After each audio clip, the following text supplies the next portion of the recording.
즉각 없으시도록 바랍니다. 그때도 우리 이원우 선생님을 모시기 위해서 한 번 더 박수 보내주시기 바랍니다.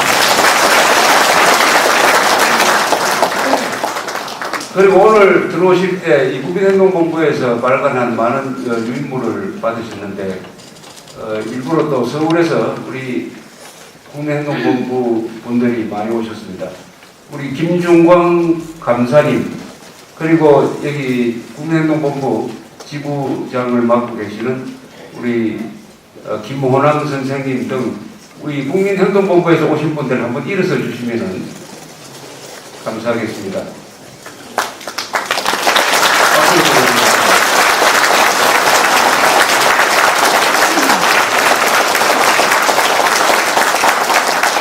그리고 그 나누어드린 유인물은 다 보시고 또 주변에 많이 돌려주시고 활용해 주시고 거기에 계좌가 적혀 있습니다. 애국 지원도 또 여유가 있는 분들은 많이 해 주시기 바랍니다.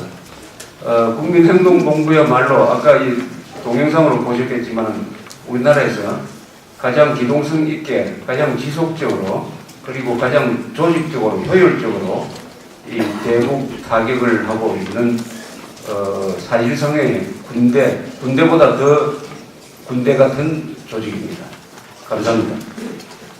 그러면 오늘부터 지금 이때부터 이 시간부터 본론에 들어가겠습니다. 오늘 안 그래도 이렇게 많이 오실 것 같았어요.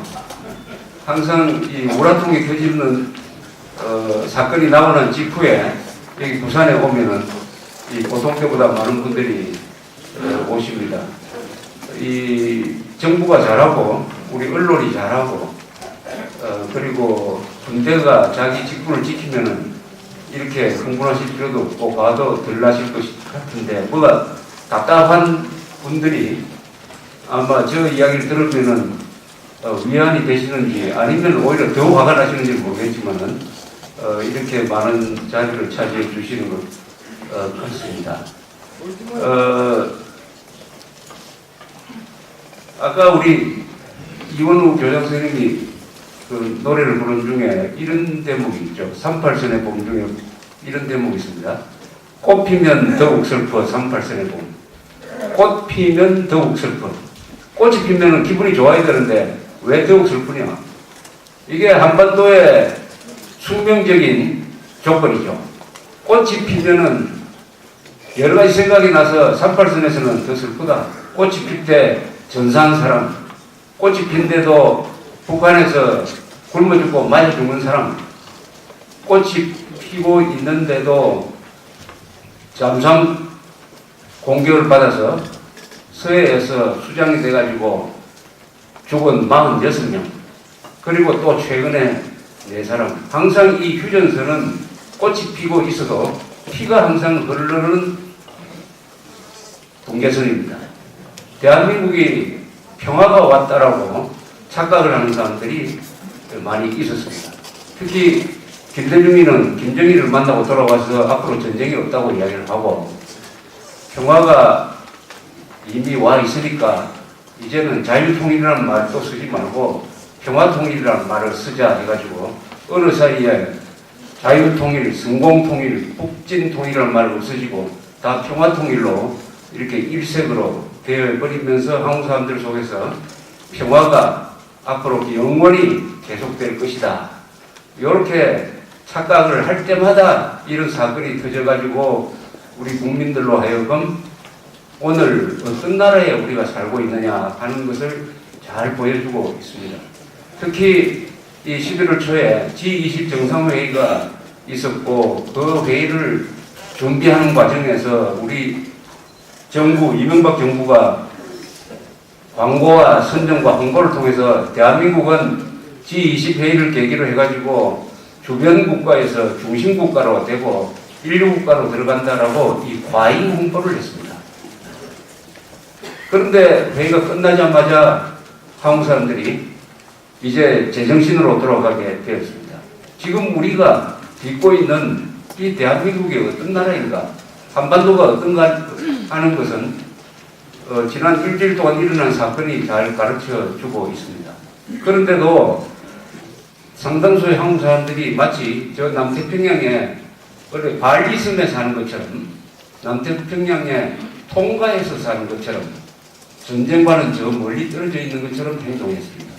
그렇게 행동하는 사람 중에 대통령도 그렇게 행동을 하고 국방장관, 합참의장, 군인들까지 그렇게 행동을 해오다가 이제 한 방 얻어맞고 정신을 제대로 차렸으면 좋겠는데 그게 확신이 있지 않는 것입니다. 우리나라는 이스라엘식으로 살아야 할 나라입니다. 이스라엘식으로 살아야 해요. 적으로 둘러싸여 있습니다. 더구나 적이 핵무장을 하고 있습니다. 이스라엘은 핵무기를 수백 개를 갖고 있는 핵강국이에요. 대외적으로 발표는 안 하고 있지만 주변에 있는 아랍 국가 중에서 핵무기를 가진 나라는 하나도 없습니다. 그러나 이스라엘은 항상 임전태세로 전쟁 중의 평화를 지켜가고 있습니다. 이스라엘은 인구가 몇십 배나 되는 아랍하고 4차례 전쟁을 했는데 한 번도 미국의 도움을 받지 않았어요. 이스라엘 안에는 외국 군대가 없습니다. 그 사람들도 미군이 와서 주둔하면 좋다고 생각하지 않겠습니까? 국방비도 덜 들고. 이스라엘 국방비가 얼마나 들었냐? GDP의 10%를 국방비에 씁니다. 우리나라는 국방비를 얼마나 쓰느냐? 2.7% 쓰고 있습니다. 2.7%. 미국이 한 6%를 씁니다. 북한하고 대결하면서 국방비를 2.7% 밖에 쓰지 않습니다. 이스라엘에서는 군인들이 휴가 갈 때 총을 가지고 가면서 거기에다가 실탄을 같이 가지고 갑니다. 총과 실탄을 같이 가지고 갑니다. 휴가 갈 때. 그리고 거기서 무슨 무장폭탄이 일어난다든지 팔레스타인 게릴라가 난동을 부리면 누구 시키지 않아도 그 군인이 스스로 발표를 하게 돼 있어요. 거기에 대해서는 상부에서 책임이 집니다. 우리나라는 어떠냐? 지금 군부대에서 초병들 실탄 안 갖고 있습니다. 보초선 사람들 그냥 개머리판만 치고 있어요.